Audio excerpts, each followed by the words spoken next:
ಹೇಳ್ರಿ ಕೊಡಗಿನವರು ಏನಂತಾರೆ? ಪ್ರಥಮ ಭೇಟಿಯಲ್ಲಿ ಬಂದಿದ್ದೀರಾ ಸರ್? ಚುನಾವಣೆ ಸಂದರ್ಭದಲ್ಲಿ ಬಂದು ಹೇಳಿ ಹೋಗಿದ್ವಿ 2 ಕ್ಷೇತ್ರನ ಜಯಿಸ್ಕೊಂಡು ಮತ್ತೆ ಬರ್ತೇನೆ ಅಂತ. ಅದೇ ರೀತಿ ಬಂದಿದ್ದೀರಾ? ಏನು ವಿಶೇಷವಾಗಿ ಏನು ಘೋಷಣೆ ಮಾಡಿದ್ದೀರಾ? ಏನಿಲ್ಲ, ಪೊನ್ನಣ್ಣವ್ರ ಕಾನ್ಸ್ಟಿಟ್ಯೂನ್ಸಿನಲ್ಲಿ ಇವತ್ತು ಕಾರ್ಯಕ್ರಮ ಇದೆ. ಮಧ್ಯಾಹ್ನ ಮಡಿಕೇರಿ, ಆಮೇಲೆ ಮಡಿಕೇರಿ 150 ಕೋಟಿ ಯೋಜನೆ 355. ನೀವೆಲ್ಲ ಬರ್ತಿರಲ್ಲ ಫಂಕ್ಷನ್ಗೆ, ಬರ್ತಾರೆ ಸರ್. ಅಲ್ಲೆಲ್ಲ ಹೇಳ್ತೀವಿ ಏನೇನು ಕಾರ್ಯಕ್ರಮಗಳಿದ್ದಾವೆ, ಕೊಡಗಿಗೆ ಎಷ್ಟೆಷ್ಟು ದುಡ್ಡು ಕೊಟ್ಟಿದ್ದೀವಿ ಏನು ಅನ್ನೋದನ್ನೆಲ್ಲ ಹೇಳ್ತೀವಿ. ಸೊ ನಾನು ಮೊದಲಿಗೆ ಕೊಡಗಿನ ಜನರಿಗೆ, ಮಡಿಕೇರಿ ಜನರಿಗೆ ಅಸೆಂಬ್ಲಿ ಚುನಾವಣೆಯಲ್ಲಿ 2 ಅಭ್ಯರ್ಥಿಗಳನ್ನು ಗೆಲ್ಲಿಸ್ಕೊಟ್ಟಿರ್ತಕ್ಕಂಥದ್ದು for the first time after many years. ಅದಕ್ಕೋಸ್ಕರ ಕೊಡಗಿನ ಎಲ್ಲ ಮತದಾರ ಬಂಧುಗಳಿಗೆ ನಾನು ಸರ್ಕಾರದ ಪರವಾಗಿ, ಪಕ್ಷದ ಪರವಾಗಿ ಧನ್ಯವಾದಗಳನ್ನು ಹೇಳಲಿಕ್ಕೆ ಬಯಸ್ತೇನೆ. ಸರ್, ಜಗದೀಶ್ ಶೆಟ್ಟರ್ ಅವರು ರಾಜೀನಾಮೆಯನ್ನು ಕೊಟ್ಟಿದ್ದಾರೆ ಡೆಲ್ಲಿಯಲ್ಲಿ ಪ್ರೆಸ್ ಮೀಟ್ ಆಗ್ತಾರೆ. ಇವತ್ತನೇ ಬಿಜೆಪಿಗೆ ಸೇರ್ಪಡೆ, ಇವತ್ತನೇ ಬಿಜೆಪಿಗೆ ಸೇರ್ಪಡೆ, ಕಚೇರಿಗೆ ಬೇರೆ ಹೋಗಿದ್ದಾರೆ ಡೆಲ್ಲಿ. ಡೆಲ್ಲಿಯಲ್ಲಿ ಅಮಿತ್ ಶಾ ಅವರನ್ನ ಭೇಟಿಯಾಗಿ ಚರ್ಚೆ ಆಗಿದೆ. ಇವತ್ತನೇ ಕಾಂಗ್ರೆಸ್ಗೆ ರಾಜೀನಾಮೆ ಕೊಟ್ಟು ಬಿಜೆಪಿ ಸೇರ್ಪಡೆ ಆಗ್ತಿದ್ದಾರೆ. ಬಸವರಾಜ್ ಹೊರಟ್ಟಿಯವರಿಗೆ ಫೋನ್ ಮಾಡಿ ಕೂಡ ಹೇಳಿದ್ದಾರೆ. ಯಾರು ಜಗದೀಶ್ ಶೆಟ್ಟರ್ ಹೇಳಿದಾರ? ನನಗೆ ಗೊತ್ತಿಲ್ಲಪ್ಪ. ಅವರು ಈಗ ಕಾಂಗ್ರೆಸ್ಗೆ ಭಾರತೀಯ ಜನತಾ ಪಕ್ಷದವರು ಅವಮಾನ ಮಾಡಿದ್ದಾರೆ, ಟಿಕೆಟ್ ಕೊಡಲಿಲ್ಲ ಅಂತ ಹೇಳಿ ಬಂದರು. ನಾವು ಅವ್ರಿಗೆ ಟಿಕೆಟ್ ಕೊಟ್ಟು ಎಕ್ಸ್ ಚೀಫ್ ಮಿನಿಸ್ಟ್ರು ಅಂತೇಳಿ. ಮತ್ತೆ ಅವರು ಅಸೆಂಬ್ಲಿ ಚುನಾವಣೆಯಲ್ಲಿ ಸೋತರು ಅವ್ರ ಕ್ಷೇತ್ರದಲ್ಲಿ. ಆಮೇಲೆ MLC ಮಾಡಿದ್ದೀವಿ ನಾವು. ಸೊ ಕಾಂಗ್ರೆಸ್ ಪಕ್ಷದಲ್ಲಿ ಅವ್ರಿಗೆ ಯಾವುದೇ ಅನ್ಯಾಯ ಆಗಿಲ್ಲ, ಅವಮಾನನೂ ಕೂಡ ಆಗಿಲ್ಲ. ಅವ್ರನ್ನ ಗೌರವಯುತವಾಗಿ ನಡೆಸ್ಕೊಂಡಿದ್ದೀವಿ. ನಂಗೆ ಗೊತ್ತಿಲ್ಲ, ಈ ಡೆವಲಪ್ಮೆಂಟ್ ಗೊತ್ತಿಲ್ಲ ನನಗೆ. ಸುಮ್ಮನೆ ಸುದ್ದಿ ಹೇಳ್ಬೇಡ್ರಿ. Press meet ನಡೆದಿದ್ಯಾ? ಬಂದಿದ್ಯಾ ಪ್ರೆಸ್ ಮೀಟ್ ನಲ್ಲಿ?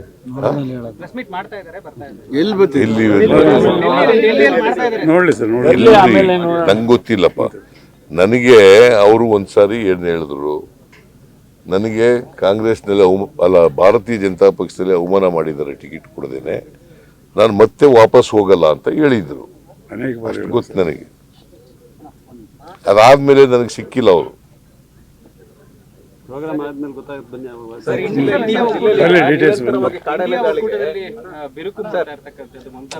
ಎಲ್ಲ ಸರ್ ಮಾಡ್ತಾರೆ ಡೆಲ್ಲಿ.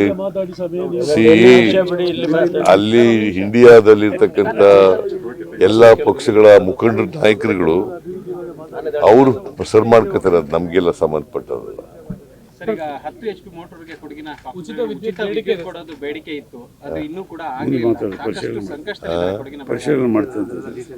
ಅದು ಬಹಳ ಬೇಡಿಕೆ ಇದೆ, ಪರಿಶೀಲನೆ ಮಾಡ್ತೀವಿ.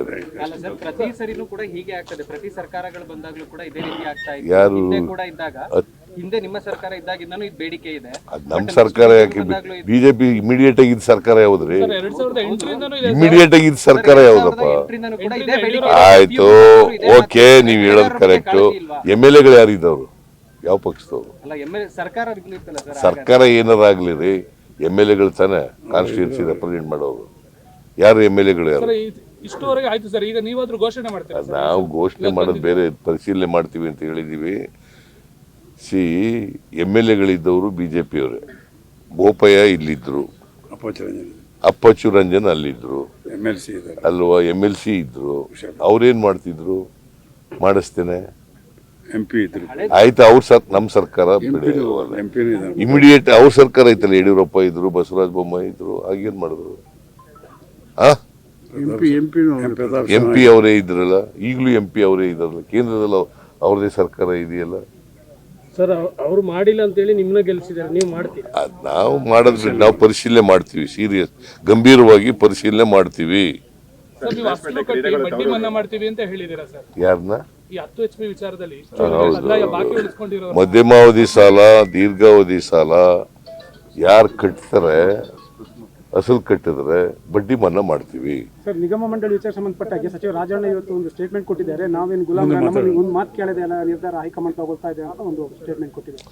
ನೋಡಪ್ಪ, ಇಲ್ಲೇ ಅಧ್ಯಕ್ಷರು ಇದ್ದಾರೆ, ನಮ್ಮ ಮಾಜಿ ಅಧ್ಯಕ್ಷರು, ಅವರು ಕೂಡ ಯಾವುದೇ ಸಂದರ್ಭ ಬೇರೆ, ಕಾಂಟೆಕ್ಸ್ಟ್ ಬೇರೆ. ನಾವು ಗುಲಾಮರಲ್ಲ ಅಂತ ಯಾರು ಎಲ್ಲಿ ಹೇಳಿದ್ದಾರೆ? ರಾಜಣ್ಣ ಅವರು ತುಮಕೂರಲ್ಲಿ ಹೇಳಿದ್ದಾರೆ ಸರ್. ಏನಂತ? ನಾವೇನು ಗುಲಾಮ್ರ, ನಮ್ಮನ್ನ ಕೇಳದೆ ಮಾಡದೆ ಹೈಕಮಾಂಡ್ ನಿರ್ಧಾರ ತಗೋತಾ ಇದೆ, ನಿಗಮ ಮಂಡಳಿ ವಿಚಾರದಲ್ಲಿ ನಮ್ಮ ಸಜೆಷನ್ ಕೇಳಿಲ್ಲ ಅಂತ. ನೋಡಿ, ಎಲ್ಲ ಮಿನಿಸ್ಟ್ರಿಗಳು ಕೂಡ ಒಂದೊಂದು ಹೆಸರುಗಳು ಹೇಳ್ತಾರೆ. ಕೇಳಿದಾಗ ಇಟ್ಸ್ ವೆರಿ ಡಿಫಿಕಲ್ಟ್. ಅಧ್ಯಕ್ಷರು ಸಾಮಾನ್ಯವಾಗಿ ಅಧ್ಯಕ್ಷರು, ಚೀಫ್ ಮಿನಿಸ್ಟ್ರು, ಹೈಕಮಾಂಡು ಇದು ತೀರ್ಮಾನ ಮಾಡ್ತಾರೆ ಯಾವಾಗಲೂ ಚೇರ್ಮನ್. ಈಗ ಲೋಕಸಭಾ ಚುನಾವಣೆ ಸಿದ್ದರಾಮಯ್ಯ ಇಲ್ಲ, ನಾವು ಕೊಡುಗೆ ಇತರ ಸಿದ್ದರಾಮಯ್ಯ ನಿಲ್ಲಲ್ಲ. ಸಾಕು ಸರ್, ಟೈಮ್ ಆಯ್ತು. ಈಗ ಜಗದೀಶ್ ಶೆಟ್ಟರ್ ಅವರ ಮೂವ್ ಏನಿದೆ, ಆ ಮೂವ್ ವಿಚಾರ ನಿಮಗೆ ಗೊತ್ತಿತ್ತ ಹಿಂದೆ ಅಥವಾ ನಿಮ್ಮ ಹತ್ರ ಏನಾದ್ರು ಮಾತಾಡಿದ್ರೆ? ನಾನು ಹೇಳಿದ್ದಲ್ಲಪ್ಪ ಸರ್, 3 ಕಡೆ ಇರ್ತಾರೆ ಸರ್. ನನಗೆ ಭೇಟಿ ಮಾಡಿರೋದು ಒಂದು ತಿಂಗಳಿಂದಲ್ಲ, ಈಗ ಮೊನ್ನೆ ಭೇಟಿ ಮಾಡಿದಾಗ ಸುರ್ಜೇವಾಲ ಬಂದಿದ್ರಲ್ಲ, ಯಾವತ್ತದು ಈಗ 10 ದಿನ ಆಗಿರ್ಬೋದು, 1 ವಾರ ಆಗಿರ್ಬೋದು. ಆಗ ಭೇಟಿ ಮಾಡಿದ್ರು, ಅವರು ಅಟೆಂಡ್ ಮಾಡಿದ್ರು ಮೀಟಿಂಗಿಗೆ. ಅದೇನು ಹೇಳಲಿಲ್ಲ ಅವತ್ತು ಅವರು.